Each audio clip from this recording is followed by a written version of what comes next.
अस्सलाम वालेकुम। मैं हूँ शाहीन और आप देख रहे हैं आशियाना शाहीन का। जीते रहिए, हंसते रहिए, मुस्कुराते रहिए और देखते रहिए आशियाना शाहीन का। भाई देखें, अब आपको शाहीन आंटी बताएंगी कि शाहीन आंटी आजकल है बहुत मसरूफ़, क्योंकि सर्दियों के दिन हैं और वो बहुत छोटे होते हैं, तो सारा दिन घर के काम इतनी जल्दी जल्दी करना पड़ते हैं। फिर भी जिस तरीक़े से भी हम लोग काम करते हैं, मैनेज करके काम करते हैं, तो हमारे काम फिर भी जल्दी हो जाते हैं।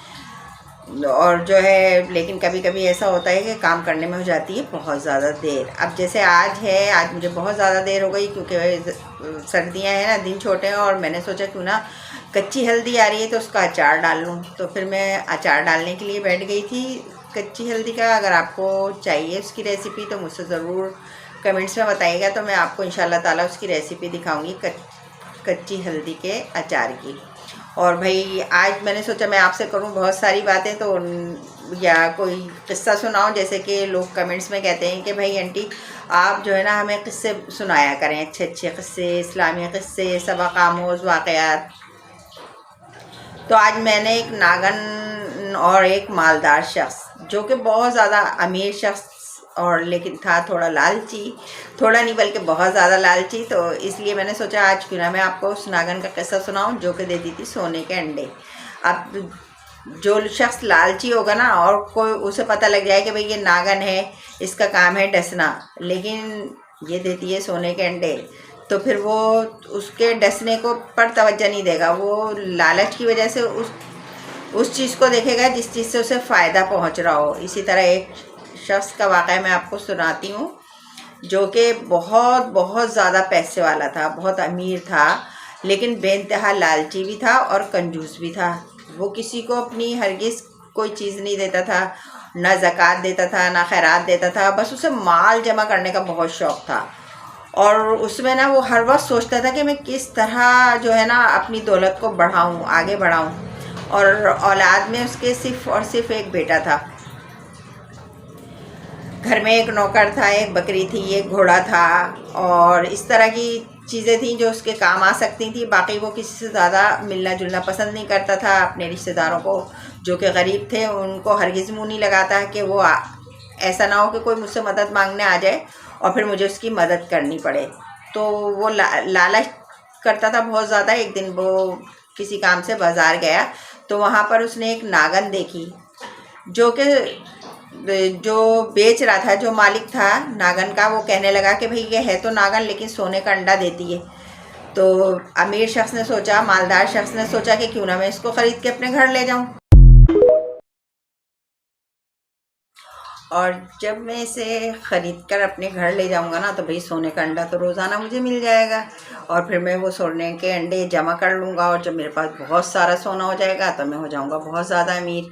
अच्छा, जब लालची शख्स के पास कोई चीज़ आती है ना, तो वो उसके नुकसान को नहीं देखता, वो सिर्फ उसके फ़ायदे को देखता है। वो सिर्फ फ़ायदा ही फ़ायदा देख रहा होता है, और वो दूसरी तरफ तस्वीर का दूसरा रुख देखना पसंद नहीं करता कि हो सकता है मुझे उससे कोई नुकसान हो जाए। तो मालदार शख्स ने भी यही किया कि सिर्फ उसने नागन को नहीं देखा, बल्कि सोने के अंडे पे नज़र रखी। लालच क्योंकि उरूज पर थी उसको, और वो चाहता यही था कि भाई मैं जो हूँ ना सोने के अंडे हासिल करूँ रोज़ाना, तो क्या ही बात है। ये सोचकर उसने वो उस नागन को ख़रीद लिया। ख़रीदने के बाद जब घर लाया ना, तो उसकी बीवी बहुत ज़्यादा हैरान हुई और परेशान हो गई। कहने लगी कि भैया आप नागन जो ख़रीद कर लाए हैं, तो आपको ये नहीं पता कि इसका काम डसना है, और ये नागन है तो ये डसेगी। उसने बोला कैसे डसेगी, ये नहीं डसेगी, मैंने ख़रीदा है, तुम इससे डरो नहीं। इसके सोने के अंडे में जमा करूँगा बहुत ज़्यादा, और फिर मैं बहुत ज़्यादा अमीर हो जाऊँगा, दुनिया का सबसे ज़्यादा अमीर शख्स कहलाऊँगा मैं। तो ये नागन डसे ही नहीं, और इसकी तुम फिक्र नहीं करो, और बस सोने के अंडे को देखो कि ये सोने का अंडा देगी। खैर वो बेचारी खामोश हो गई, उसकी बीवी खामोश हो गई। अब क्या हुआ कि वो एक दिन जो था, वो बकरी पाली हुई थी उन लोगों ने, तो बकरी को डस लिया नागन ने। वो बकरी बेचारी तड़प तड़प के मर गई। तो जो अमीर शख्स की बीवी थी उसने कहा ये देखो, मैंने पहले कहा था ना कि नागन का काम डसना है, और आपने मेरी बात नहीं मानी, तो बकरी को ये डस लिया नागन ने। अमीर शख्स ने कहा तेरा दिमाग ख़राब है, क्यों परेशान होती है और मुझे क्यों परेशान करती है, भला बकरी कितने की थी? 10 दरहम की थी, या जितनी भी उस ज़माने में उसकी कीमत होगी, इतनी मामूली सी बकरी के लिए तो इतना शोर कर रही है। और जो ये सोने का अंडा तू रोज़ देखती है ना, जो नागन देती है, तो भला बता इसकी कीमत कितनी है? 50,000 दरहम। तो वो 10 दरहम और ये है 50,000 दरहम। तो कितनी बेवकूफ़ है, इतने से नुकसान पर इतना शोर मचा रही है। वो बेचारी फिर खामोश हो गई। थोड़े दिन तो बड़े सुकून से गुजरे। फिर एक दिन वो सोकर उठे वो लोग, तो उन्होंने देखा कि भाई ना घोड़ा मरा हुआ था। तो वो औरत फिर रोने लगी, परेशान हो गई कि देखो नागन ने जो है ना, जल्दी से देखो जाकर, नागन ने तो हमारे घोड़े को डस लिया। अमीर आदमी ने कहा, अरे भाई ज़रा घोड़े की कीमत बता मुझे कितनी है, और जो ये सोने का अंडा देती है उसकी कीमत का हिसाब लगा। इतने इतने पैसों के लिए परेशान हो रही है, हम दूसरा घोड़ा ले लेंगे, तू फिक्र नहीं कर। वो औरत बेचारी फिर खामोश हो गई, लेकिन वो सोचती रही और रोती रही कि जान जा रही है हमारे जानवरों की, और मेरा शौहर जो है, मैं उसको कुछ ज़्यादा, और जो है ना, मैं अपने शौहर को समझा नहीं पा रही हूँ। बहुत ज़्यादा बेचारी परेशान रहती थी अंदर ही अंदर के ये तो भाई, और नागन से बहुत ज़्यादा डरती थी, लेकिन अपने शौहर की वजह से बहुत खामोश रहती थी, क्योंकि शौहर को कुछ कह नहीं पाती थी। जब भी वो शौहर को कुछ कहती थी तो शौहर जो था ना, वो ज़ोर ज़ोर से चीखने लगता था, डांटने लगता था कि तुम्हारा दिमाग ख़राब है, तुम इंतहाई बेवकूफ़ औरत हो, तुम्हारे घर इतनी दौलत आ रही है, रोज़ाना सोने का अंडा आ रहा है, और तुम छोटी छोटी बातों पर इतना शोर करती हो। खैर वो बेचारी खामोश हो गई।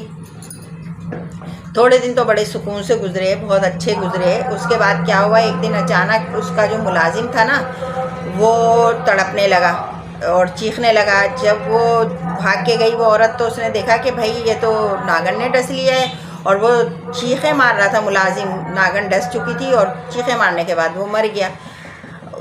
औरत को बहुत ज़्यादा रोना आया, परेशान हो गई, चीखने लगी कि ये हमारा बहुत पुराना मुलाजिम था, देखे तो सही, इसको भी नागन ने डस लिया, अब हमारे पास क्या बचा है। उसने कहा, अरे भाई तुम्हारा दिमाग ख़राब है, हम दूसरा मुलाजिम रख लेंगे। सोने का अंडा देखो, छोटे छोटे नुकसान नहीं, देखो मुलाजमों को क्या है, ये चला गया, ये मर गया, तो हम इसकी जगह दूसरा मुलाजिम रख लेंगे, तुम हरगिज़ परेशान ना हो। और उसने बीवी को ना बहुत ज़ोर से डांट डपट की, गुस्सा किया। वो बेचारी खामोश हो गई। थोड़े दिन फिर सुकून से गुजर गए। अमीर आदमी जो है ना, रोज़ाना सोने का अंडा लेकर ना जमा करता रहा, और रोज़ सोने के अंडे देखता था ना तो बहुत खुश होता था। ओहो, मेरे पास तो आज इतने अंडे हो गए। फिर गिनता था जाके, फिर बड़ा खुश होता था, अपनी बीवी से कहता था, देखो कितने सारे सोने के अंडे जमा हो गए, अब मैं जब ये सोना बहुत सारा हो जाएगा ना, तो मैं तो दुनिया का सबसे अमीर तरीन आदमी बन जाऊँगा, और फिर मेरा बेटा ऐश करेगा, तुम ऐश करोगी, और छोटी छोटी बातों पे ना बिल्कुल नहीं घबराया करो, कुछ नहीं होता इन बातों से। वो औरत बेचारी खामोश हो गई। एक दिन क्या हुआ कि सब सो रहे थे कि उसके बेटे के चीखने की आवाज़ आई, जो कि बहुत दर्दनाक थी। माँ तेज़ी से दौड़ कर गई कि देखें ये सुबह सुबह का टाइम है, और ये मेरा बेटा क्यों चीख रहा है। जब उसके कमरे में गई तो देखा कि बिस्तर पे से नागन उतर रही थी, और बेटे के मुंह में से झाग आ रहे थे। माँ थी, तड़प के रह गई, बड़ी ज़ोर से चीखी कि ये क्या हो गया, तूने जिसके लिए दौलत जमा की थी वो ही चला गया। बीवी की चीख सुनकर ना वो मालदार शख्स भी तेज़ी के साथ दौड़ा कि ये क्यों चीखने लगी है मेरी बीवी। तो वो जब वहाँ जाकर देखा तो बेटा जो था मुर्दा हालत में पड़ा हुआ था, और जो उसकी बीवी थी वो बहुत ज़ोर ज़ोर से चीख के रो रही थी कि ये क्या लाए थे तुम घर में, कि उसने मुझसे माँ कहने वाला छीन लिया, मेरा बेटा मुझसे छिन गया, मेरा बेटा मर गया। अरे तुम्हें कितना कहा था कि दौलत के पीछे मत, दौलत के पीछे ना जाओ, ना जाओ, दौलत नहीं चाहिए मुझे, मेरा बेटा चाहिए। अब तुम इस दौलत का क्या करोगे जो तुम्हारा बेटा ही चला गया, तुमने परवाह नहीं करी। जानवर खा गई नागन, तुमने परवाह नहीं करी। नौकर चला गया, लेकिन अब ये मेरा बेटा चला गया, अब मैं क्या करूं। बहुत चीख रही थी, चिल्ला रही थी, माँ थी, उसकी चीखें नहीं रुक रही थी, परेशान थी। लेकिन मालदार शख्स जो था वो अपना सर पकड़ के बैठ गया कि सबसे कीमती चीज़ चली गई उसकी। खैर वो दफनाने और कफनाने में लग गया। जब बेटे को दफना के वापस आया तो देखा कि बीवी अपना सारा सामान बांध के बैठी हुई थी। कहने लगा, ये क्या है, ये क्या कर रही हो, सामान कहाँ लेके जा रही हो। बीवी ने कहा कि जो मेरा सब कुछ था ना, जो मेरी दौलत थी, जो तुम्हारी दौलत थी, वो बेटा था। अब वो चला गया तो मैं तुम्हारे साथ रह के क्या करूँगी। अब तुम रहो अपने सोने के अंडों के साथ और खुश रहो, क्योंकि तुम्हें सोने के अंडे चाहिए, तुम्हें दौलत चाहिए, तुम्हें बेटा नहीं चाहिए, बीवी नहीं चाहिए, तुम्हें घर का सुकून नहीं चाहिए था। अरे सारा सुकून बर्बाद हो गया। तुमने सिर्फ और सिर्फ फ़ायदा देखा, नुकसान नहीं देखा, उसकी फितरत नहीं देखी। लिहाजा मैं जा रही हूँ। उसकी बीवी जो थी वो अपनी छोटी सी पोटली उठाई और चली गई। और वो शख्स जिसके चारों तरफ सोने के जो अंडे थे ना, उनका ढेर था, बेहतरीन आलीशान घर, बेहतरीन साजो सामान, लेकिन उसके साथ कोई प्यार मोहब्बत करने वाला नहीं, उसकी बीवी नहीं, उसका बेटा नहीं। पागल हो गया और चीखने लगा, चिल्लाने लगा कि लोगों कभी लालच ना करना, कभी लालच में ना आना। तो ये होता है लालच का अंजाम, कि हम नहीं, ये नहीं पता कि ये जो है ना, ये हमारे लिए अच्छा है या बुरा है। अगर कोई भी चीज़ हमें फ़ायदा दे रही है ना, तो हम उसके नुकसान की तरफ नहीं जाते। ये नहीं सोचते कि ये आज फ़ायदेमंद है ये चीज़ हमारे लिए, तो कल ये हमें नुकसान भी दे सकती है। अब आपने सुना ना नागन का किस्सा, तो आपको अंदाज़ा हुआ होगा कि दौलत की हविस नहीं करनी चाहिए। बस इतनी दौलत इंसान के पास होनी चाहिए कि वो अपना घर सुकून से चला सके, अपनी ज़िंदगी सुकून से गुजार सके और दूसरों की मदद भी कर सके। और बहुत ज़्यादा दौलत जमा करना, सिर्फ दौलत दौलत करना, सिर्फ पैसा पैसा देखना, उसका नतीजा क्या हुआ। अगर ये जो मैं आपको कहानियाँ सुना रही हूँ, हिकायत सुना रही हूँ, हिकायत है ये, और हिकायतें सुना रही हूँ, रवायत सुना रही हूँ, इस्लामी मालूमात आपको पहुँचा रही हूँ। अगर मेरी ये चीज़ सुनाने का अंदाज़ आपको पसंद आया है, ये कहानियाँ पसंद आ रही हैं, तो प्लीज़ प्लीज़ मेरे चैनल को कर दीजिए सब्सक्राइब और लाइक। आज के लिए इतना ही, इंशाल्लाह फिर मिलेंगे। अल्लाह हाफिज़।